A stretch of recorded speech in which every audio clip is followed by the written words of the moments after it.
My mother aborted my baby while I was under anesthesia for appendix surgery. Hi, I'm Rachel. Let me start by saying I never imagined my own mother could betray me so completely. This happened 2 years ago when I was 25, living in Austin, working as a physical therapist at a sports medicine clinic. I'd been dating David for 4 years, and we were seriously talking about getting engaged. Life felt stable and good. Then I found out I was pregnant. David and I weren't planning it, but we were both thrilled. We'd been together long enough. We were financially stable, and we wanted to build a future together. I was 9 weeks along when we started telling family. My dad, William, was overjoyed. He immediately started talking about converting the garage into a workshop to build a cradle and buying all sorts of baby books. But my mother, Margaret, had a completely different reaction. "You're throwing your life away," she said coldly. "You're not even married. What will people think?" "Mom, I'm 25. David and I are committed to each other. We're happy about this. You're ruining everything. Your career, your future, everything I worked so hard to give you." My mother had always been controlling, but I'd never seen her this angry. She'd pushed me hard my whole life, always wanting me to achieve more, be more, accomplish more. Nothing was ever good enough for her standards. "I want this baby, Mom. David wants this baby. That's all that matters." She didn't speak to me for 3 weeks after that conversation. My dad called apologizing for her, saying she'd come around eventually. David's parents, Frank and Diana Breslin, were wonderful, already planning baby showers and offering to help however they could. During those 3 weeks of silence, I tried focusing on the positive. David and I went to my first ultrasound appointment together. Seeing that tiny heartbeat on the screen made everything real. We started looking at baby names, making lists late at night while lying in bed. I downloaded pregnancy apps and read every article I could find about what to expect. My best friend Natalie threw me a small celebration dinner with our close friends. Everyone was so supportive and excited. Even my coworkers at the clinic were thrilled, already joking about teaching the baby to walk before they could talk. My life felt full of love and possibility despite my mother's disapproval. I'd hoped that maybe seeing the ultrasound pictures would soften her heart. I texted her a photo of the little bean-shaped image, writing, "Your grandchild." She responded with a single word, "Disappointed." That should have been a bigger warning sign than I realized at the time. Then 4 weeks later, I started having severe abdominal pain. At first, I thought it might be pregnancy-related, but it got worse throughout the day. Sharp, stabbing pain in my lower right side. David rushed me to the emergency room. The doctors ran tests and determined I had acute appendicitis. I needed emergency surgery immediately. I was 12 weeks pregnant at this point, scared about the anesthesia and surgery affecting the baby. The surgeon, Dr. Morrison, assured me they'd be careful and the pregnancy should be fine. "We'll monitor everything closely," he said. "Appendectomies during pregnancy are safe when done carefully. Your baby should be perfectly fine." I called my parents because I was scared and wanted family there. My dad said he'd come right away, but he was 3 hours outside the city visiting his college roommate in San Antonio. My mother said she'd come immediately since she was closer. "I'll be there in 25 minutes, honey. Don't worry about anything." David was with me the whole time, holding my hand, telling me everything would be okay. When my mother arrived, she seemed different, calmer than I'd seen her in weeks, almost eerily calm. The nurses came to prep me. They had me sign consent forms for the appendectomy. Standard procedure, they explained. Then they said because I was having surgery, I needed to designate someone to make medical decisions if complications arose while I was under anesthesia. "David can do it," I said, reaching for his hand. But my mother interrupted. "Rachel, David isn't family. Legally, he can't make medical decisions for you. I'm your mother. I should be the one." The nurse looked between us awkwardly. "It's really up to the patient." I was in so much pain, and the medications they'd given me were making me foggy. Mom, you're not going to have to make any decisions. It's just a simple appendectomy. Of course, honey, but just in case. You know I always have your best interests at heart. I was too tired and hurt to argue. I signed the form listing my mother as my medical power of attorney for the surgery. David looked uncomfortable but didn't say anything. The anesthesiologist came in shortly after and explained what would happen. I woke up in recovery several hours later, groggy and confused. David was sitting next to my bed, and his face was red and blotchy like he'd been crying. Something was wrong. David, what happened? Is the baby okay? He couldn't even look at me. His voice broke when he spoke. Rachel, I'm so sorry. I tried to stop her. I tried. Stop who? What are you talking about? A nurse came in looking uncomfortable. Miss Townsend, the doctor will be in shortly to discuss your procedure. What procedure? I had my appendix removed. Where's my baby? Is my baby okay? The nurse wouldn't meet my eyes. The doctor will explain everything. Terror was rising in my chest. I tried to sit up, but the pain stopped me. Dr. Morrison came in a few minutes later with another doctor I didn't recognize. Miss Townsend, I need to inform you that in addition to the appendectomy, you underwent a termination procedure. Your mother, as your designated medical decision-maker, consented to the procedure while you were under anesthesia. The world stopped. What? No. No, that's not possible. I didn't consent to that. Your mother signed the consent forms. She indicated it was medically necessary due to your condition. It wasn't medically necessary. You said the pregnancy would be fine. You said appendectomies during pregnancy are safe. Dr. Morrison looked genuinely distressed. I was not informed of your mother's intentions until after your appendectomy was complete.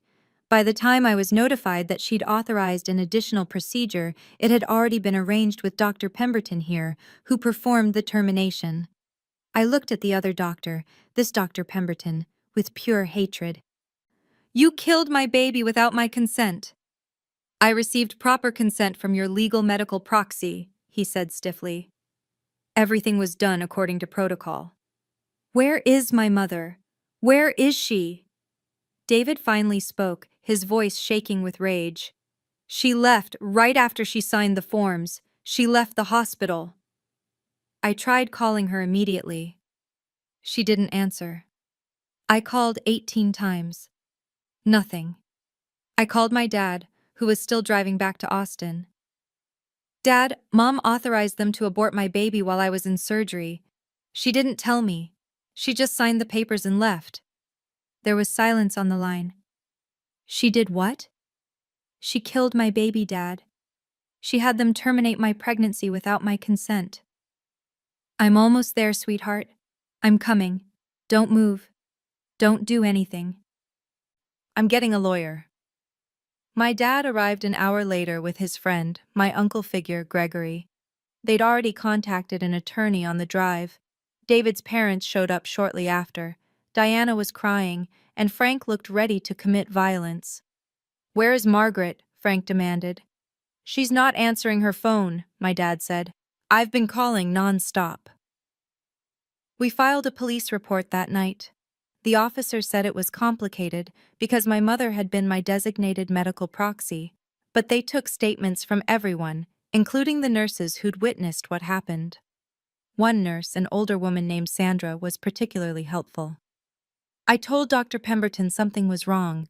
The patient had clearly stated she wanted the pregnancy. Her partner was protesting, but Mrs. Townsend insisted it was necessary, and she had the legal authority. Another nurse, younger, named Kayla, came forward and said she'd overheard my mother on the phone in the waiting room before the surgery. She was telling someone that this was her chance to fix Rachel's mistake. Those were her exact words. I didn't think much of it at the time, but after what happened, I realized she'd been planning it. We got a lawyer, a fierce woman named Victoria Hayes, who specialized in medical malpractice and patient rights. She immediately filed a lawsuit against my mother, Dr. Pemberton, and the hospital. This is one of the most egregious violations of patient autonomy I've ever seen, Victoria said. Medical power of attorney is meant for life-saving decisions when a patient can't speak for themselves, not for elective procedures the patient explicitly opposed. My mother finally called 4 days later, not to apologize, to defend herself. Rachel, I did what was best for you. You were throwing your life away for some man and an unwanted pregnancy. It wasn't unwanted. I wanted my baby. David wanted our baby. You would have regretted it eventually. I saved you from a lifetime of struggle. You had no right. That was my body, my baby, my choice. I'm your mother. I know what's best for you. You'll thank me someday. I hung up on her. That was the last direct conversation we had. She refused to acknowledge she'd done anything wrong. She actually seemed to think she'd performed some heroic act of maternal protection. The trial was devastating, having to testify about losing my baby, about waking up to find my mother had violated me in the worst possible way. David testified about trying to stop the procedure, about being told he had no legal standing. The nurses testified about their concerns. Dr. Morrison testified that the appendectomy had gone smoothly and there was no medical reason to terminate the pregnancy. Dr. Pemberton tried to defend his actions, claiming he'd followed proper protocol, but under cross-examination, he admitted he'd never spoken to me directly, never confirmed I consented, never questioned why an awake and stable patient wasn't consenting to her own procedure. Victoria brought in medical ethics experts who testified that what happened was a gross violation of standard care. One expert, Dr. Angela Drummond, stated bluntly that no reasonable physician would perform an elective procedure on an unconscious patient without that patient's direct consent, regardless of what a proxy said. The patient was conscious and competent before surgery, Dr. Drummond testified. There was ample opportunity to discuss this with her directly. The fact that Dr. Pemberton proceeded without doing so suggests he knew she would refuse consent. My mother's lawyer tried to paint me as an irresponsible young woman who needed parental guidance. Victoria destroyed that argument by presenting my work history, my stable relationship, my financial records, everything that proved I was a responsible adult, fully capable of making my own decisions. The jury deliberated for 7 hours. They found in my favor on every count: medical battery, intentional infliction of emotional distress, violation of patient rights. They awarded me substantial damages, most of which came from my mother's personal assets, since the hospital had already settled separately. But the financial judgment was only the beginning of my mother's consequences. The medical board opened an investigation into Dr. Pemberton. His hospital privileges were suspended pending review. The story made local news, then national news. It became a major case in medical ethics discussions. My mother's reputation was destroyed. She'd been active in various social clubs and community organizations, always positioning herself as this pillar of the community. All of that evaporated overnight. She was kicked out of her garden club. Her volunteer position at the local arts center was terminated. Her friends stopped calling. My father divorced her after 28 years of marriage. He filed the papers the day the verdict came down. I can't be married to someone capable of this, he told me. I didn't raise you to have your own mother violate you this way. I'll never forgive her. The divorce was brutal. My dad got most of their assets since my mother's portion went to paying the judgment. She had to sell the house they'd lived in for 23 years. My dad moved into a townhouse near downtown and started over. My mother tried reaching out to extended family for support, but nobody wanted anything to do with her. My grandmother, her own mother, called her a disgrace. My aunts and uncles cut contact. Even her sister, my Aunt Veronica, publicly denounced what she'd done. What Margaret did is unforgivable, Veronica told me when she called to apologize for her sister. I'm ashamed to be related to her. David and I went through months of therapy, both individually and together. The trauma of losing our baby that way, the violation, the betrayal, it nearly destroyed us. But we worked through it together. We got married a year later, a small ceremony with only people who truly supported us. My mother wasn't invited. My dad walked me down the aisle crying the whole way. David's parents treated me like their own daughter. We were building a new family from the pieces my mother had tried to shatter. 7 months after the wedding, I got pregnant again. I was terrified the entire pregnancy, having nightmares about someone taking this baby too. But our daughter Harper was born healthy and perfect. My dad was there in the delivery room, crying happy tears.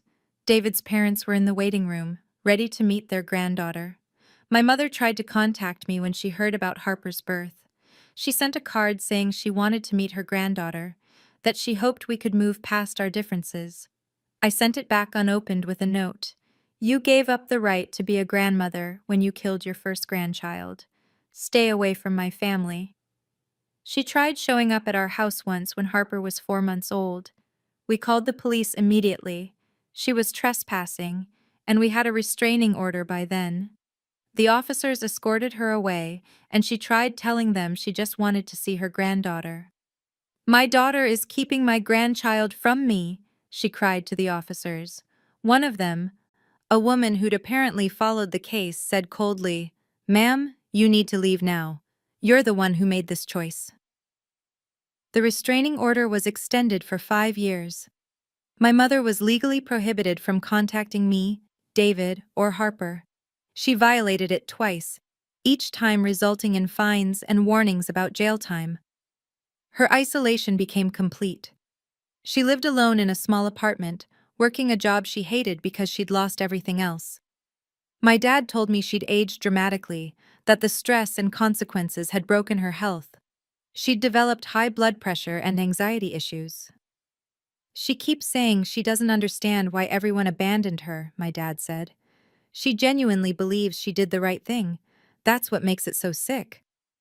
She still doesn't see what she did wrong, I replied. The hospital implemented new protocols requiring direct patient consent for any non-emergency procedures, regardless of proxy authorization. They used my case in training sessions about patient rights and the limits of medical power of attorney. At least some good came from my nightmare.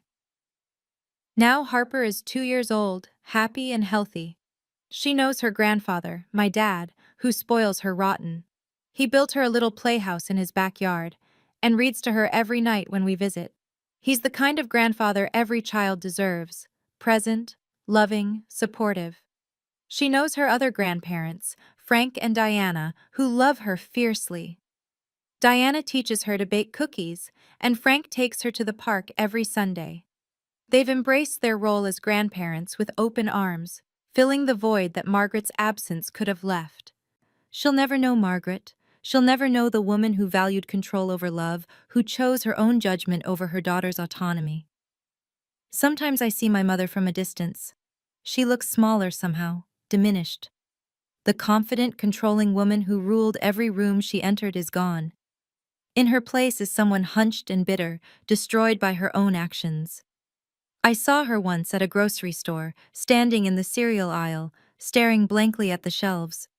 She looked lost. Part of me felt a flicker of something, not quite pity, but maybe sadness for what could have been. But then I remembered waking up in that hospital bed, remembered the violation, and that flicker died instantly. People sometimes ask if I'll ever forgive her. The answer is no. What she did wasn't a mistake or a momentary lapse in judgment. It was a calculated, deliberate violation. She waited until I was unconscious and vulnerable, then used her legal authority to do something she knew I would never consent to. She didn't just kill my baby. She violated my body, my trust, my fundamental right to make decisions about my own life. That's not something you forgive. That's not something you move past. My therapist once asked me if holding on to this anger was hurting me more than her. I thought about it for a long time before answering. It's not anger anymore, I told her. It's boundaries. It's protecting myself and my family from someone who's proven she can't be trusted. That's not holding a grudge, that's survival. David and I are planning to have another baby soon. Harper keeps asking for a little brother or sister, and we're ready. This time, there's no fear. We know what to watch for, what protections to put in place. We've already drawn up ironclad medical directives making sure no one but David can make decisions for me if something happens. My dad jokes that he's already planning the second playhouse. Frank and Diana are talking about converting their guest room into another nursery. We're building the family we always wanted, just without the person who should have been its foundation. And that's Margaret's loss, not mine. Last month, I received a letter from Margaret. Not directly. It came through my lawyer since she's prohibited from contacting me.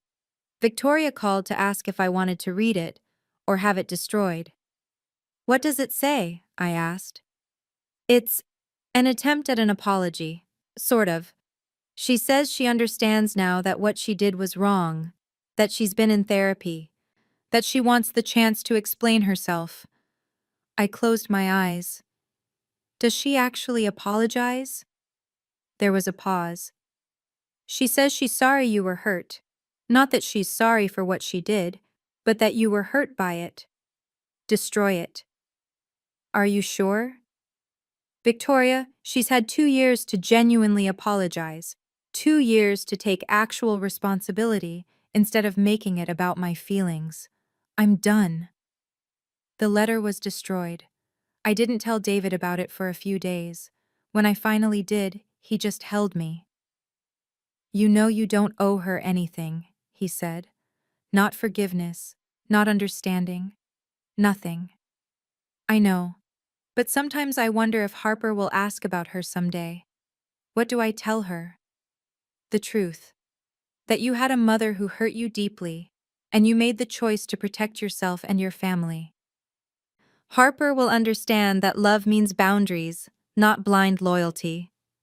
He was right. We're teaching Harper about healthy relationships, about respect, about autonomy. She'll grow up knowing that family isn't just about blood. It's about trust, support, and unconditional love. My dad has been dating someone new, a kind woman named Louise, who works at the public library. She's gentle and thoughtful, the opposite of Margaret in every way. Harper adores her, calls her Miss Lou. Watching my dad smile again, watching him build a new life filled with joy instead of control, feels like justice. The hospital still uses my case in their ethics training. Victoria told me that 3 other women have come forward with similar stories from different hospitals, inspired by my lawsuit. None were as extreme as mine, but all involved medical proxies overstepping their authority. Changes are happening, slowly but surely. Dr. Pemberton lost his medical license. The board found that he'd violated ethical standards by performing an elective procedure without directly confirming patient consent. He's working in medical administration now, no longer allowed to practice. Dr. Morrison, who tried to warn people about what Margaret was doing, became an advocate for patient rights reform. If your parent violated your medical autonomy, would you ever be able to forgive them? Or are some betrayals simply too deep to overcome? For me, the answer is clear. What Margaret did wasn't just a betrayal. It was a violation of the most fundamental kind. She didn't respect my body, my choices, or my future. She played God with my life because she thought she knew better. I've built a beautiful life without her. Harper is thriving. David and I are stronger than ever, and I've found peace in the family we've chosen and created. Some bridges once burned should stay ashes, and I'm okay with that.